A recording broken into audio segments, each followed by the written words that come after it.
베드로후서 2장 3절에서 9절 함께 봉독하도록 하겠습니다. 시작. 그들이 탐심으로써 지어낸 말을 가지고 너희로 이득을 삼으니 그들의 심판은 옛적부터 지체하지 아니하며 그들의 멸망은 잠들지 아니하느니라. 하나님이 범죄한 천사들을 용서하지 아니하시고 지옥에 던져 어두운 구덩이에 두어 심판 때까지 지키게 하셨으며 옛 세상을 용서하지 아니하시고 오직 의를 전파하는 노아와 그 7 식구를 보존하시고 경건하지 아니한 자들의 세상에 홍수를 내리셨으며 소돔과 고모라 성을 멸망하기로 정하여 죄가 되게 하사 후세 경건하지 아니할 자들에게 본을 삼으셨으며 무법한 자들의 음란한 행실로 말미암아 고통당하는 의로운 롯을 건지셨으니 이는 이 의인이 그들 중에 거하여 날마다 저 불법한 행실을 보고 들으므로 그 의로운 심령이 상함이라. 주께서 경건한 자는 시험에서 건지실 줄을 아시고 불의한 자는 형벌 아래에 두어 심판날까지 지키시며 우리 11절까지 더 읽겠습니다. 시작. 특별히 육체를 따라 더러운 정욕 가운데에서 행하며 주관하는 일을 멸시하는 자들에게는 형벌할 줄 아시느니라. 이들은 당돌하고 자긍하며 떨지 않고 영광 있는 자들을 비방하려고 더 큰 힘과 능력을 가진 천사들도 주 앞에서 그들을 거슬러 비방하는 고발을 하지 아니하느니라. 아멘. 베드로 사도는 거짓 선생들에 대한 경고와 또 그 거짓 선생들이 어떠한 특징들을 갖고 있는지를 설명해주고 있는 상황이죠. 사도들이 살았고 사도들이 활동했던 그 시대에도 이런 거짓 선생들이 그렇게 왕성하게 활동을 했고 교회를 위협했다면 사도들이 죽고 없어진 2000년 후에 오늘날 우리 교회가 얼마나 더 이 거짓 선생들에 대해서 경고하고 경계하고 또 깨어 있어야 될지를 우리는 충분히 짐작할 수가 있습니다. 우리가 지난주에 상고했듯이 이 거짓 선생들의 특징들은 구약의 거짓 선지자들과 방불하다. 거짓 선지자들이 우리가 지난주에 상고했듯이 예레미야랄지 또 이사야랄지 거짓 선생들의 어떤 그 특징들에 대해서 우리가 상고해 봤었는데요. 그런 것처럼 오늘날에도 그런 거짓 선생들이 동일한 패턴으로 초대교회에 있었고 또 이 패턴은 또 오늘날 우리가 살고 있는 이 교회에 또 예수님 오시기까지 교회를 위협하고 어지럽히는 그런 하나님의 복음을 가리려고 하는 그런 시도들은 끊임없이 있을 것이다 라고 하는 것을 우리는 볼 수가 있었습니다.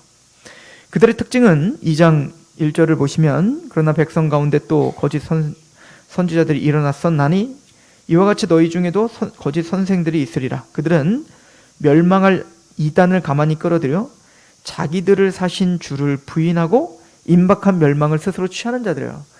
이 거짓 선지자들, 거짓 선생들의 목표는 우리를 구속하신, 우리를 대속하신 예수를 부인하게 하려고 하는 것입니다. 또 그 예수님께서 다시 이 땅에 재림하실 것에 대한 것을 희미하게 만드는 거죠. 그래서 예수님이 재림하신다는 거, 그러니까 마라나타, 주 예수 어서 오시옵소서라고 오늘도 깨어 그 재림하실 예수를 바라봐야 되는데 이 거짓 선생들은 그런 게 어딨냐는 거죠. 언제 오시겠냐? 예수님 진짜 오시겠냐? 그래서 궁극적으로 이 거짓 선생들의 가르침을 받은 사람들의 특징들은 하나님의 나라를 바라보고 또 그 복음 앞에 깨어서 주를 갈망하는 마음으로 사는 게 아니라 이 세상에 보여지고 만져지는 것들에 집착하며 살게 하는, 그러니까 사실은 이 교회 안에도 그런 메시지가 훨씬 더 매력적인 거예요. 이 땅의 것을 포기하고 십자가의 길을 걷고 장차 올 하나님의 나라와 곧 예수님이 오실 테니 주님 앞에서 오늘도 깨어 사세요. 그렇게 이야기하는 것보다 그냥 주님은 여러분들이 이 땅의 것을 누리며 살기 원합니다. 여러분들의 어떤 잘됨과 여러분들의 복, 이 땅에서의 어떤 그 평안과 번영, 하나님은 그걸 원하십니다. 그걸 위해서 기도하시고 이게 훨씬 더 매력적인 겁니다. 베드로 사도는 그래서 이제 앞으로 2장에 또 3장에 특별히 3장에 그 거짓 선생들의 가르침의 가장 큰 특징은 재림을 희석시키는 겁니다.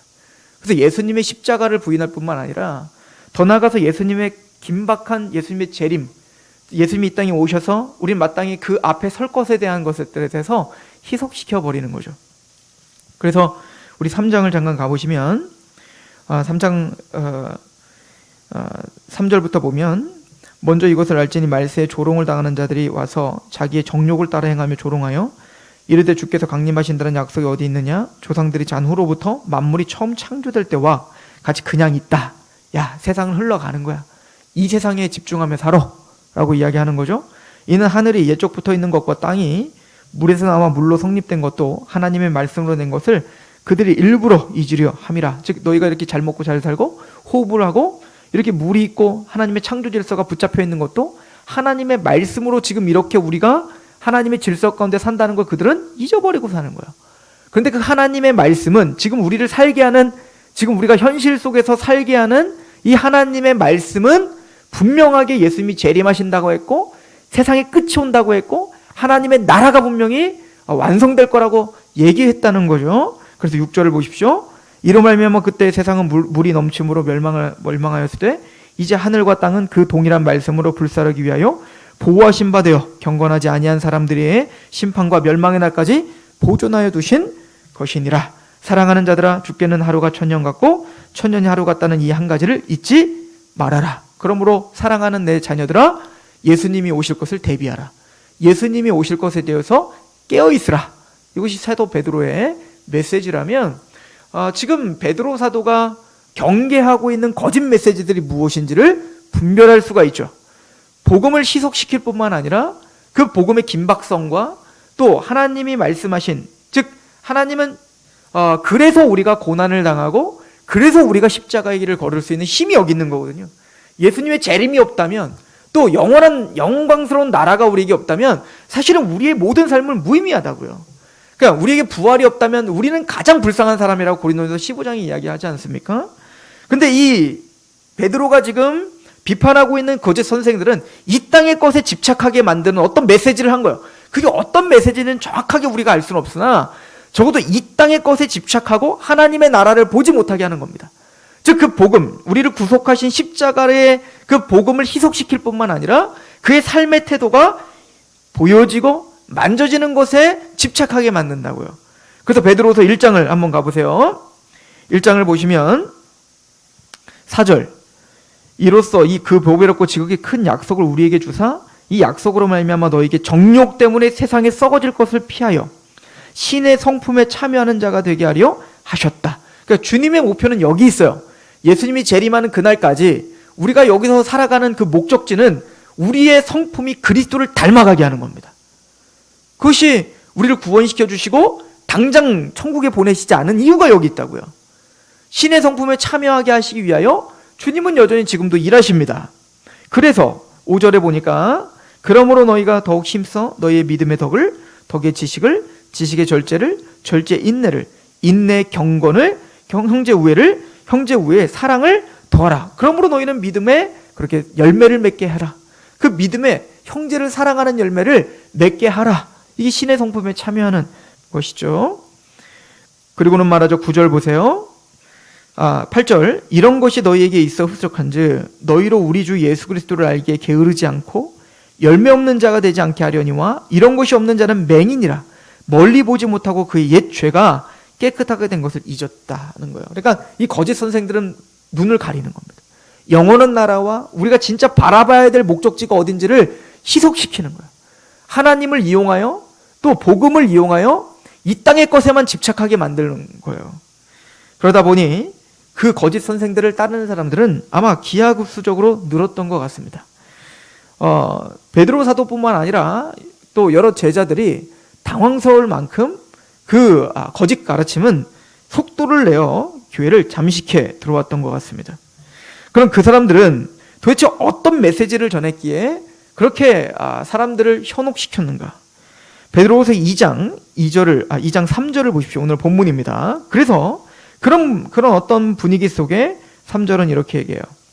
그들이, 그 거짓 선생들이죠, 그들이 탐심으로써 지어낸 말을 가지고 너희로 이득을 삼으니 그들의 심판은 옛적부터 지체하지 아니하며 그들의 멸망은 잠들지 아니하다. 이렇게 표현합니다. 그들은 탐심으로써 지어낸 말을 가지고 있다라고 합니다. 그들은 이기적인 목적을 가지고 자신의 탐심의 목적을 채우기 위해서 하나님의 말씀을 이용하는 자들이라는 겁니다. 그 사람들은 지어낸 말을 가지고 이야기한다. 이게 무슨 얘기일까요? 베드로후서 1장에 그래서 사도 베드로 강조했던 게 있죠. 이게 뭐죠? 1장 16절이잖아요. 우리 주 예수 그리스도의 능력과 강림하심을 너에게 알게 한 것이 교묘히 만든 이야기를 따른 것이 아니요 우리는 그의 크신 위엄을 친히 본 자다. 그러니까 사도들이 전해준 메시지는 역사적인 메시지입니다. 그러니까 예수님의 십자가와 부활과 승천과 또 사도들이 전파해준 그 모든 메시지들은 자기가 꾸며서 말하는 게 아니라 예수님에게 직접 들은 거라고요. 그죠? 예수님에게 3년 반 동안 따라다니면 물론 그때는 이해하지 못했어요. 복음서에도 그렇게 말하죠. 아직은 너희가 이해하지 못하나 보혜사 성령이 오시면 모든 걸 깨닫게 하시고 기억나게 하실 거라고. 그래서 예수님이 십자가에 죽으시고 부활한 이후에 성령님이 강림하셔서 제자들은 이제는 예수님께서 가르쳐줬던 메시지들이 무엇인지 정확하게 알게 됐다고요. 예수님에게 일어난 그 모든 사건들이 우리에게 어떤 역사를 이루는 능력의 구원과 구속사의 역사인지를 명확하게 알게 됐단 말입니다. 그러니까 사도 베드로를 뿐만 아니라 모든 사도들이 전한 메시지들은 모두 눈으로 보고 듣고 하나님께 직접 받아 말한 메시지다는 걸 굉장히 강조하고 있다고요.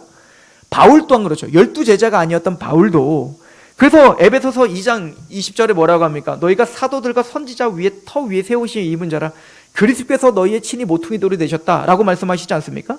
이 얘기는 내가 너희에게 전한 메시지는 그냥 한 얘기가 아니라 그냥 추측이나 어떤 나의 환상이나 나의 어떤 그냥 신비한 어떤 그런 경험을 통해서 너에게 만들어진 얘기를 하는 게 아니라 나는 너희들은 사도들과 선지자들 터 위에 세우심을 입었어. 그럼 사도 바울 당신은 사도 12제자 예수님이 직접 보지 못했잖아요.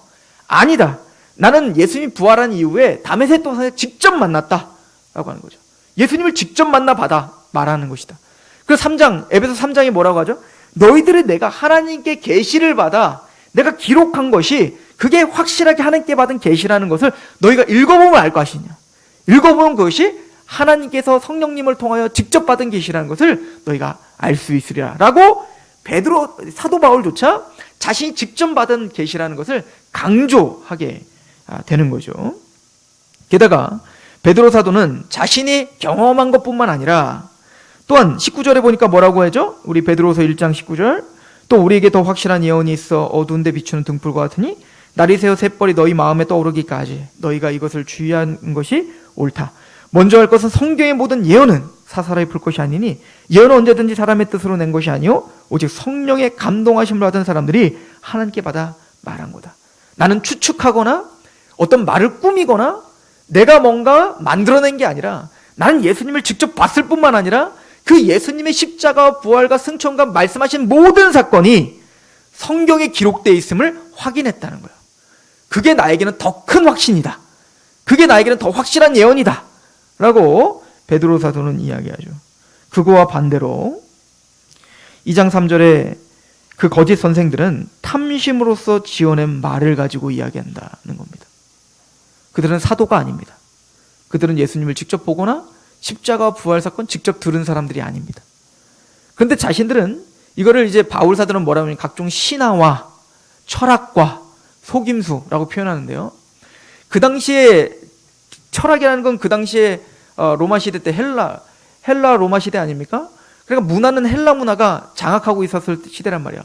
헬라 철학적 사고가 굉장히 논리적이고 합리적일 거라고 생각했다고요. 그러니까 그들은 그 거짓 선생들은 사도들의 가르침에 의거한 가르침이 아니라 또 그 말씀에 의거한 가르침이 아니라 세상의 철학들을 끌어들여 가르친다는 겁니다.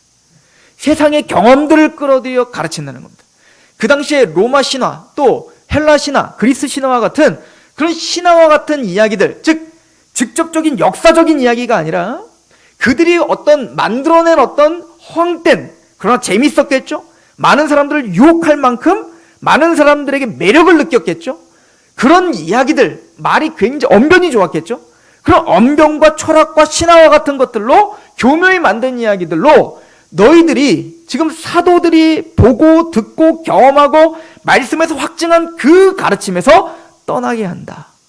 그런데 그 거짓 선지자들, 그 거짓 사도들, 그 거짓 교사들이 그렇게 만들어내는 그 원인은 뭐냐면, 근본의 근거는 뭐냐면 탐심이다 하는 거예요. 그렇게 해서 그들이 원하는 건 돈이다. 돈. 물질을 위해서, 나의 인생의 번영을 위해서 그렇게 한다는 거예요. 여러분들 모든 이단들을 보십시오. 돈과 다 관련이 돼 있죠. 모든 이단들은 성도들에게는 정말 힘에 지나도록 헌금을 내게 하고, 그리고 모든 교주들은 겉으로는 나는 월급을 받지 않습니다. 나는 사례를 받지 않습니다. 그렇게 하면 뒤에서는 뭐예요? 어마어마한 재산들을 축적하죠. 이게 거짓 교사들의 특징이다 라고 이야기하는 거예요. 그러니까 자신의 유익을 위해, 자신의 어떤 이득을 위해서 하나님의 말씀을 이용할 뿐만 아니라 모든 세상의 원리들을 다 끄집어들여 교회를 뒤범벅 만들어버리는 겁니다. 그런 사람들이 훨씬 더 매력적으로 보이는 거예요. 왜냐하면 그 사람들은 교인들에게 달콤한 이야기를 하기 때문에 그렇습니다.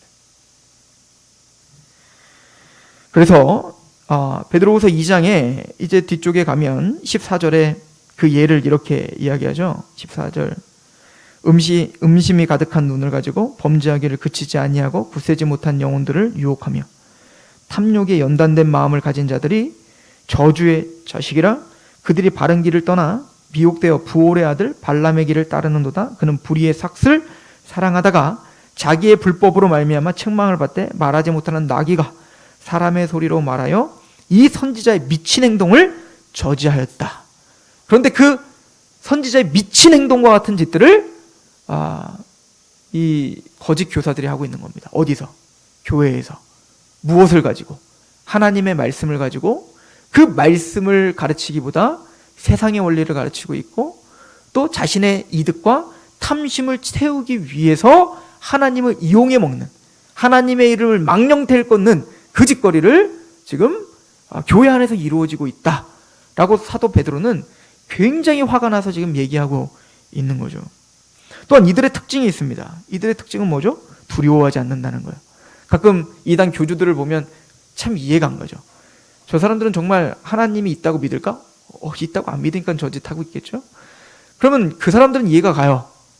자기가 보혜사사, 자기가 예수다, 자기가 성령이다, 하나님이다 하는 사람들은 그렇다고 칩시다.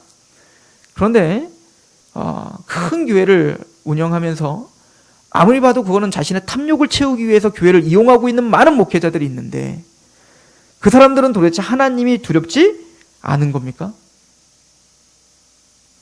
근데 거짓 선생들의 특징은 두렵지 않다는 겁니다.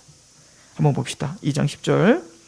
특별히 육체를 따라 더러운 정욕 가운데 행하며 주관하는 일을 멸시하는 자들에게는 형벌할 줄을 아시느니라. 이들은 당돌하고 자긍하며 떨지 않고 영광 있는 자들을 비방한다는 거예요. 그들은 떨지 않습니다. 그들은 당돌하고 자긍합니다. 둘 중에 하나입니다. 사기꾼이든지 아니면 지금 스스로 속고 있든지.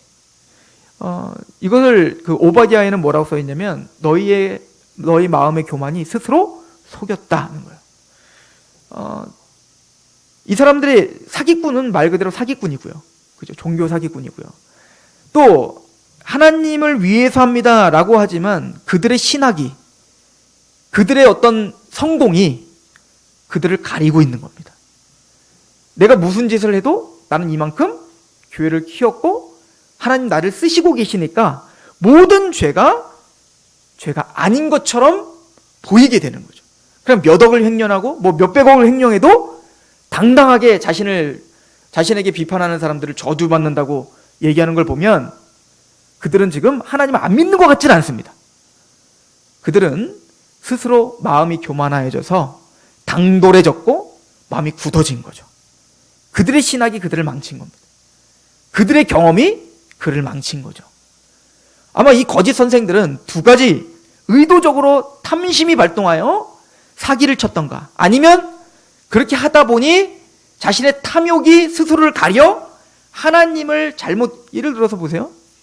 이스라엘 백성들이 광야에서 아론이 금송아지를 백성들에게 유혹되어 만들어 놓고 그걸 여호와라고 했을 때 그들이 사기를 쳤겠습니까? 아론이 사기를 쳤겠습니까? 이스라엘이 진심이 없었겠습니까? 근데 그들은 금, 송아지, 즉 뭡니까? 금은 바로 번영을 상징하는 거예요. 물질. 송아지는 힘을 상징하는 겁니다. 즉 그 번영과 물질을 갖고 싶은 그 탐심이 그걸 만들어내고 그걸 여호와라고 속이게 된다고요. 그리고 그들은 끝까지 하나님을 섬기고 있다고 속았다고요. 이게 우리의 죄의 두려움인 겁니다. 이게 거짓 선생들의 두려운 그 어떤 행태들인 것.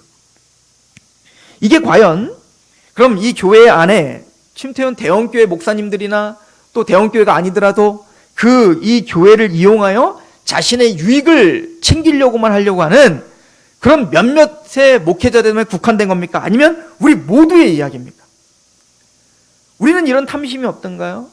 우리에게는 우리의 탐심이 발동하여 하나님과 하나님이 원하시는 그의 삶을 또 추구하며 십자가의 길과 고난의 길과 주님께서 진짜 기뻐하시는 게 무엇일까 매일매일 묵상하며 내 몸을 좀 복종시키기보다 우리는 때로는 그 탐심이 발동하여 하나님의 말씀을 이용해 먹으려고 하는 게 더 많잖아요. 그 말씀으로 그냥 단순히 내가 이것을 복받고 내가 뭔가 번영을 누리고 싶은 그런 열망함들이 우리에게 많잖아요. 그래서 디모데후서에 사도 바울이 디모데에게 뭐라고 말합니까? 이게 지금 거짓 선생들만의 문제가 아니라 마지막 때가 말세로 가면 사람들이 자기에게 유익이 되게 하는 말씀, 자기의 탐심을 채워줄 말씀들만 찾으려고 할 것이다 라고 하는데, 그러니까 이게 딱 맞아떨어진 거죠. 그죠? 서로의 필요가 맞아떨어진 거예요. 그죠? 사도 베드로는 이 일이 그냥 단순히 실수라고 말하지 않고 대단히 큰 죄다 라고 우리에게 설명을 해주고 있습니다.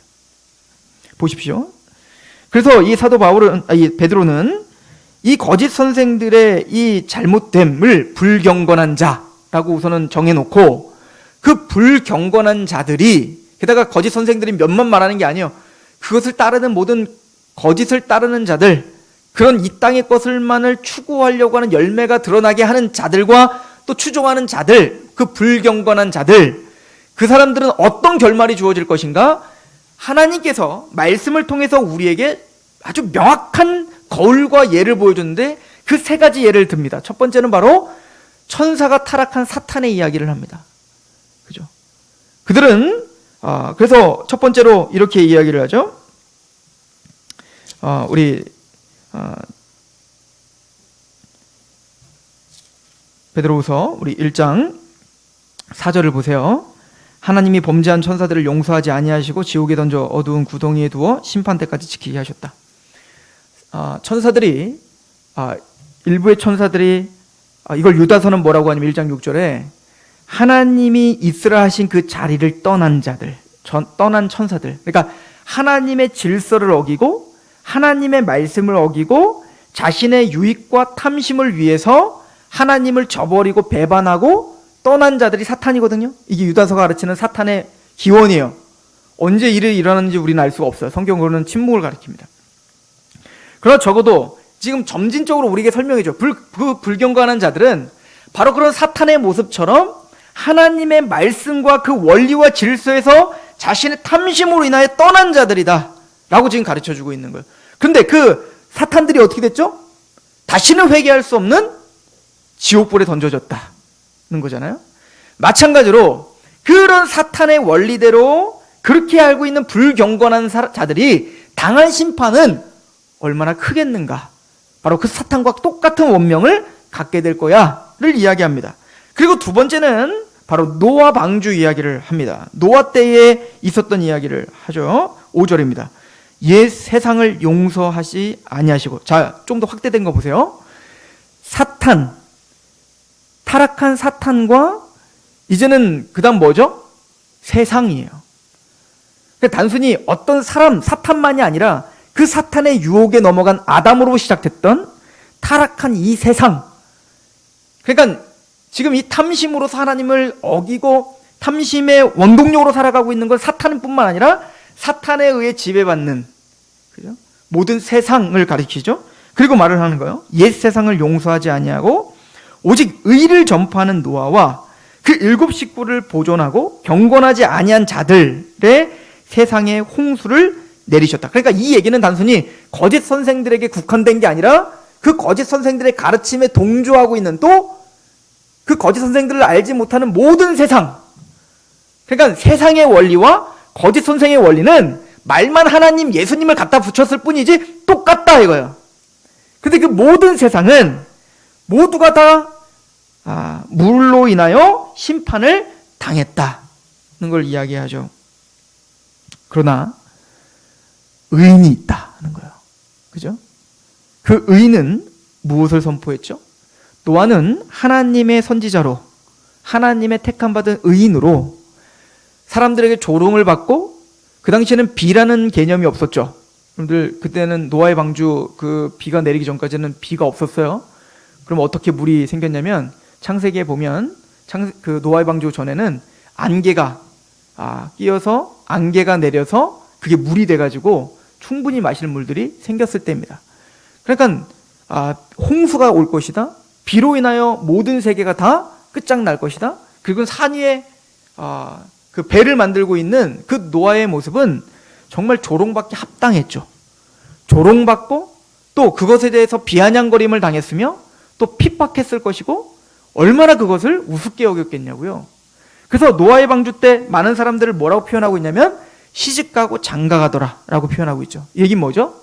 시집가고 장가간다는 것은 하나님이 심판하신다는데 그 심판을 믿지 않고 내 인생에만 관심이 있다는 거예요. 이 세상은 반드시 끝이 올 건데 내가 시집가고 장가가고 자녀를 낳고 소망을 두고 미래를 계획하고 내 미래는 좀 더 낫겠지? 라고 하는 이 땅의 것만 관심이 있지, 하나님의 그 거룩하고 공의로운 말씀에는 전혀 관심이 없는 자들, 이게 불경건한 자들이죠. 즉 사탄이 하나님의 맡겨놓은 처소에서 떠나 그 하나님의 말씀을 개차반처럼 여기고 떠난 것처럼 그 사탄에게 유혹을 당한 모든 세상은 그렇게 하나님의 말씀을 경홀히 여기는 사람들이었다. 심판을 두려워하지 않는 겁니다. 노아가 아무리 외쳐도 그들은 심판을 두려워하지 않아요. 거짓 선생들처럼 아무리 심판이 있다고 해도 나의 모든 죄들과 모든 것들을 회개하려고 하지 않죠. 그래서 5절에 옛 세상을 용서하지 아니하시고 오직 의를 전파하는 노아와 그 7 식구들을 보존하셨다. 그러니까 외롭게 노아는 세상이 뭐라고 말하든, 세상의 원리와 성공의 원리가 무엇이라 말하든 하나님의 말씀을 그대로 선포했던, 그게 의를 선포한 거죠. 그리고 뭐죠? 그 말씀을 그대로 행하여 방주를 지었던 노아와 그의 가족만 살렸다. 이 원리는 오늘도 똑같다는 거예요. 교회는 세련된 것을 가르치는 곳이 아닙니다. 교회는 세상의 성공의 원리를 가르치는 곳이 아닙니다. 교회는 투박해 보여도 하나님이 계시하신 말씀을 선포하는 거예요. 의를 선포하는 것이고, 또한 그 말씀을 부지런히 준행하는 곳이어야 되는 것이죠. 그리고 세 번째는 소돔과 고모라를 통하여 또 경고합니다. 6절입니다. 소돔과 고모라 성을 멸망하기로 정하여 죄가 되게 하사 후세에 경건하지 아니한 자들에게 본을 삼으셨다. 이것도 마찬가지죠. 그 롯이 어떻게 했습니까? 하나님께서 불로 심판한대 라고 했을 때 사위가 되려고 했었던 사람들이 그 장인이 될 사람의 말을 농담으로 여겼다는 거예요. 우스갯소리로 여겼고 가볍게 여겼더라. 그래서 그들이 받은 보응이 얼마나 심했고, 그들은 그 경고를 무시하고 얼마나 무법방종주의로 자기 마음대로 살았는가, 자신의 탐심을 위해서만 살았는가. 그런데 이 세상의 원리가 어디 침투해 들어왔다는 거예요. 지금 거짓 선생들을 통해서 지금 교회에 침투해 들어왔다는 겁니다. 그런데 보십시오. 의인인 롯은 무엇이 달랐을까요? 노아를 통해서는 이렇게 선포했죠. 그럼에도 불구하고 하나님의 의를 선포했다는 거죠. 그럼 롯을 통해서는 하나 더 우리에게 설명하는데 뭡니까? 8절, 이는 7절, 무법한 자들의 음란한 행실로 말미암아 고통당하는 의로운 롯을 건지셨으니 죄를 즐기지 못했습니다. 이게 의인의 특징이에요. 롯이 완벽하거나 롯이 승리하는 그리스도인이라고 말하진 않았습니다. 우리는 롯의 이야기를 알아요. 여러분들 롯이 승리하며 살았나요? 여러분들 롯은요, 자신의 사위들도 변화시키지 못하는 사람이었습니다. 또 롯은 우리가 잘 알듯이 딱 끊고 바로 하나님의 나라와 영광을 위해서 소돔과 고모라 땅을 확실히 버려버리고 나온 사람이 아니에요. 끊임없이 하나님이 소돔과 고모라를 떠나라 라고 했더니 계속 쭈삣쭈삣 나오지를 못했어요. 그때 천사가 롯의 손을 잡고 끌어당겨서 억지로 나왔다고요. 억지로 나오고도 하나님과 타협을 하려고 했단 말입니다. 하나님, 소돔과 고모라 땅은 멸망하는 거 그래 알겠어요. 내가 떠날 텐데 하나님이 명하시는 저 산으로 가라고 하셨는데 거긴 너무 멀어요. 내가 못 가겠고 소알 땅으로 내가 가게. 여러분들 소알 땅은 어떤 곳인 줄 알아요? 소돔과 고모라와 땅과 같은 지역이에요. 그러니까 롯은 그런 거예요. 하나님께서 제시하신 그 산에 가면 내가 지금까지 누렸던 모든 부귀 영화들을 누리지 못할 것 같은 두려움이 있는 겁니다. 그러니까 하나님, 내가 소돔과 고모라는 떠나는데 이거와 비슷한 소알로 보내주세요. 하나님 어떻게 하시면 그래 가. 그렇게 해. 그렇게 하고는 그 손을 끌어당겨갖고 소알 땅에 갑니다. 근데 보니까 그 심판이 너무 무서워서 롯이 어떻게 하냐면 딸들을 데리고, 그 부인은 이제는 뒤를 돌아봐서 소금 기둥이 됐고요. 그 딸들과 함께 어디 가죠? 여호와가 명하신 산으로 가자. 그래서 여호와의 산으로 가게 된다고요. 그러니까 롯은 우리가 생각하는 것처럼 그런 영적인 믿음의 사람이 아니었다는 것을 우리는 알 수 있어요. 실패했고 연약했고 또 사람들을 많이 변화시킬 수 없었던 사람이었습니다. 그럼에도 불구하고 의인의 특징이 있는데 그건 뭐냐면 고통당하고 있었다는 거예요.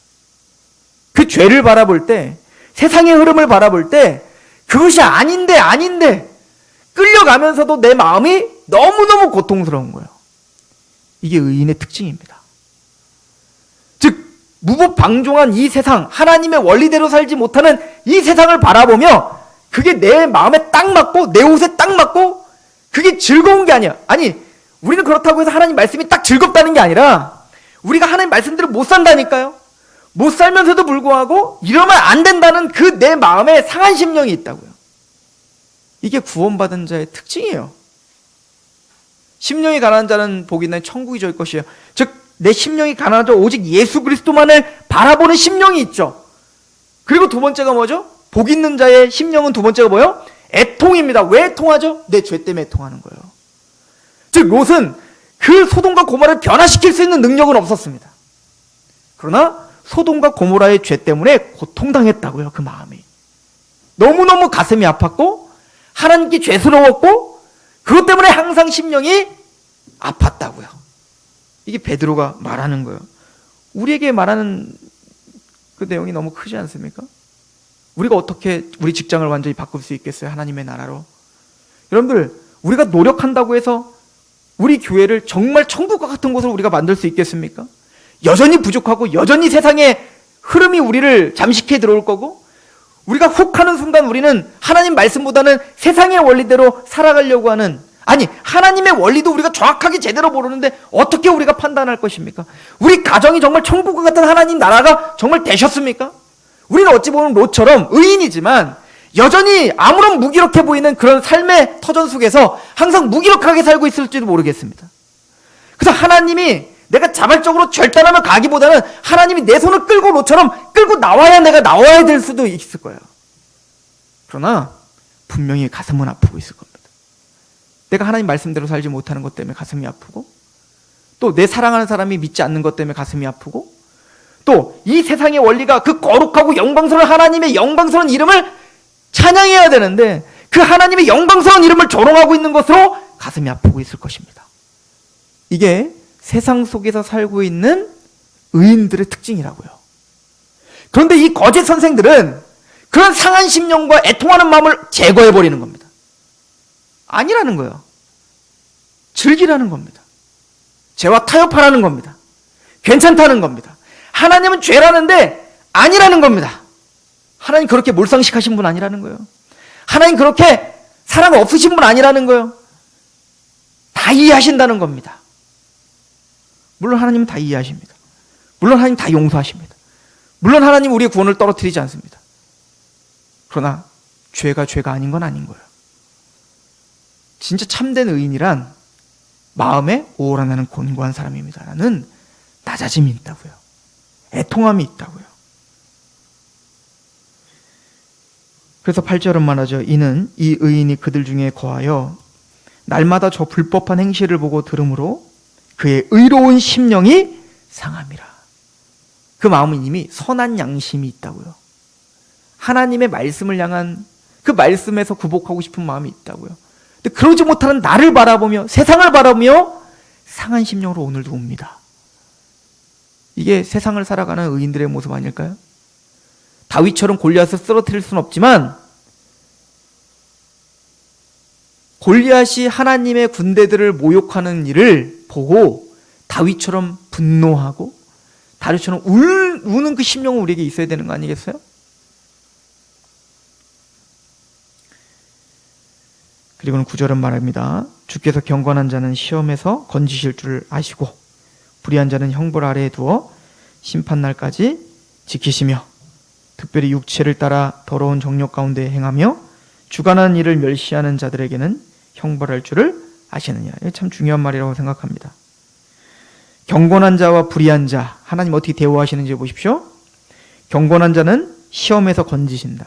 거예요. 여러분들, 하나님이 우리를 구원하셨습니다. 여러분들 구원의 의미가 뭐죠? 여러분들 어디서 구원하신 겁니까? 첫 번째는 죄에서 구원하신 거죠. 죄책에서 구원하셨다고요. 죄의 삭은 사망인데 우리를 죄에서 건져주시며 그 죄의 삭신 사망인 심판에서 건져주시는 거라고요. 그런데 지금 베드로는 그것만 강조하고 있는 게 아니라 지금 롯을 건지신 이유가 뭐죠? 단순히 롯이 심판받고 죽을까봐가 아니에요. 이미 롯은 심판받고 죽을 운명이 아니에요. 의인이기 때문에. 근데 하나님이 그 롯의 손을 잡고 끌어당기고 거기서 건지신 이유가 뭐냐면 그 불법한 그 세상을 바라보며 그 롯이 마음에 고통함이 있기 때문에 그런 겁니다. 그죠? 그 죄에 대한 죄 때문에 그 불법한 것들 때문에 힘들어하고 있는 그 죄의 세력, 그 죄의 힘, 하나님은 거기서 건져주시는 겁니다. 그러니까 우리가 전하는 복음이란, 우리가 말하는 구원이란 단순히 죄사함 받았습니다 할렐루야로 끝나는 게 아니라 이제는 그렇게 죄사함 받고 구원받은 하나님의 백성들이 여전히 내 안에 산재 있는 죄의 세력으로부터도 하나님은 우리를 구원해내기를 원한다고요. 왜? 하나님의 백성들이 이제는 하나님의 마음과 심령을 우리 안에 있어 죄를 바라보면 아파하거든요. 죄를 보면 너무 힘들어하거든요. 하나님의 마음을 품었으니까요. 그래서 하나님은 오늘도 죄의 세력에서 우리를 건져주시는 겁니다. 그래서 그 죄와 죄책에서 건져주시는 걸 우린 칭의라고 하는 거예요. 그리고 그렇게 회심하고 칭의를 받은 우리에게 날마다 건져주시는데 그걸 우리는 성화라고 하는 겁니다. 죄의 세력에서 우리를 건져주시는 은혜. 그 얘기는 사도 베드로가 지금 하는 얘기는 뭐냐면 참된 바른 복음이란 우리를 죄와 사망에서 건져주실 뿐만 아니라 그래서 구원의 확신을 줄 뿐만 아니라 우리의 삶을 끊임없이 인도하여 그리스도의 신의 성품이 참여하게 하는 그 능력이 참된 가르침이고 참된 복음이야 라고 가르쳐주고 있는 거죠. 그래서 1장에 그 얘기한 거예요. 다시 보지만 1장 4절에 이로써 그 보배롭고 지극히 큰 약속, 복음이잖아요. 우리에게 주셔서 이 약속으로 말미암아 너희가 정욕 때문에 세상에 썩어질 것을 피하여 신성한 성품에 참여하는 자가 되게 하려 하셨다. 그 죄의 세력에서도 우리를 날마다 건져주시어 우리를 성화하게 하시려는, 그래서 그리스도의 형상을 담게 하시려는. 여러분들 우린 예정됐죠. 만세전에. 여러분들 예정 받았으니까 앞으로 막 살아도 구원받는 겁니까? 맞아요. 그래도 진짜 예정된 자가 그런 고백을 할 수 있습니까? 그런 고백 할 수 없습니다. 왠지 아십니까? 예정은 뭐까지 목표하시냐면 에베소서 1장 3절 4절에 보면 창세 전에 그리스도 안에서 너희를 예정하사 거룩하고 흠이 없게 하시려고요. 즉 우리를 예정하신 목적은 거룩하고 흠이 없게 하시려고 합니다. 로마서 8장을 보십시오. 구원의 서정이 나옵니다. 미리 아신 자들을 미리 정하시고 미리 정하신 자를 부르시고 부르신 자들을 의롭다 하시고 의롭다 하신 자를 영화롭게 하셨다. 그런데 뭐라고 하는지 미리 아신 자들을 그의 아들의 형상을 본받게 하기 위하여 미리 정하셨다라고 표현합니다. 왜 우리를 미리 정하셨다고요? 예정은 어디까지 포함된다고요? 그리스도의 형상을 본받는 데까지예요. 그래서 우리가 구원을 받고 뒤를 돌아봤더니 하나님의 그 열심과 그 주권과 불강력적 은혜가 나를 구원시켜 주셨습니다. 예수님을 믿는다 고백하게 하셨습니다. 이걸 고백하는 사람은 뭐도 믿는 거예요? 나를 흠도 없고 거룩하게 하시려고, 그리스도의 형상을 닮게 하시려고 오늘도 일하십니다. 그래서 우리는 어떻게 하죠? 함부로 살 수 없는 겁니다. 베드로 사도는 이게 참된 복음이다 라고 가르쳐주고 있는 것이죠. 우리는 바른 복음을 갖고 있고 또 의인이라 칭함을 받은 하나님의 백성들입니다. 그러므로 우리는 예수님의 십자가와 부활 사건만 믿을 뿐 아니라 아직 이루어지지 않은 예수님의 재림도 믿습니다. 그래서 우리가 주님 앞에 설 것을 믿고 오늘을 주님 앞에서 살아가려고 하는 사람들입니다. 또한 우리는 예수님을 믿음으로 의롭다움을 받았기에 우리는 롯처럼 그 불법한 그 세상 속에서 살아요. 우리가 어디 산에 올라가지 않아요. 크리스찬은 롯처럼 그렇게 불법한 곳에 살죠. 근데 그래서 우리는 끊임없이 그 불법, 하나님의 말씀에서 어긋난 세상을 바라보며 그것을 탐닉하려고 하는 게 아니라 그 죄를 바라보며 슬퍼하고 애통하고 고통스러워합니다. 이게 계시록 6장인 거예요.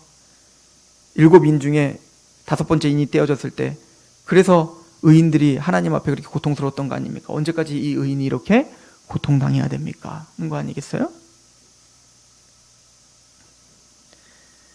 우리가 말하고 있는 복음은 사도들이 직접 보고 경험하고 만진 바, 또 직접 들은 복음입니다. 또 사도들이 구약 성경 전체로 확증한 복음입니다. 또한 그 구약에서 말하고 있는 그 복음이 어떻게 우리에게 성취됐는지, 예수 그리스도를 통해서 성취됐는지를 그 사도들이 자신의 생명값으로 우리에게 전달해 주어 받은 계시를 우리는 바라보고 있습니다. 그 십자가 복음, 그 부활의 복음은 우리를 단순히 구원받게 하고 무법 방종주의를 빠지게 하는 게 아니라 우리를 하나님의 심정을 갖게 하여 선한 양심을 갖게 하고 오늘도 하나님의 말씀 앞에 또 울게 하는, 심령을 가난하게 하는, 애통하게 하는 능력입니다. 그 복음을 자랑하고 그 복음을 우리의 삶을 통해 선포하며 또 끊임없이 하나님 앞에 더 겸손해지는 저와 여러분 되기를 축원합니다. 기도하겠습니다. 하나님 아버지, 로마서 1장에 그 악인들, 경건하지 아니하는 자들은 하나님이 그 상실한 마음대로 내버려 두었다. 상실한 마음대로 내버려 두었다. 그들은 악을 저질러도 전혀 개의치 않고 승승장구하며 사는 것 같습니다. 하나님의 백성들은 그렇게 몸부림치며 주의 말씀 앞에 서 있으려 하지만 여전히 십자가와 고난의 길을 걷는 것 같아 하나님께 원망스러울 때도 있습니다. 그러나 우리는 무엇이 진짜 참된 복된 길이며 무엇이 영광스러운 길인지를 알기에 오늘도 주 예수여 어서 오시옵소서, 그 예수님 앞에 서실 그날을 바라보며 인내하는 하나님의 백성들, 의인들입니다. 그 세상의 불법을 바라보며 또 내 안에 이루어지는 모든 죄들을 바라보며 오늘도 슬퍼하고 애통해하며 주 하나님의 품을 선한 양심을 가진 하나님의 사람들입니다. 주여, 이 복된 심령을 주셔서 감사합니다. 이 복된 심령으로 날이 갈수록 하나님 앞에 더 겸손해져 하나님만을 경배하고 우리를 낮추는, 그래서 우리가 살아도 주를 위해 살고 죽어도 주님을 위해 죽으며 또 우리가 살아도 교회를 위해 사는 그런 하나님의 백성들 되게 하시옵소서. 그 사랑에 강권된 그 사랑의 예배가 우리의 삶들을 통해 이루어지게 하옵소서. 예수님의 이름으로 감사하며 기도합니다. 아멘. 우리 찬양하며 나갑시다. 찬송가 우리 336장입니다. 찬송가 336장. 환난과 핍박 중에도 성도는 신앙 지켰네. 이 신앙 생각할 때에 기쁨이 충만하도다. 성도의 신앙 따라서 죽도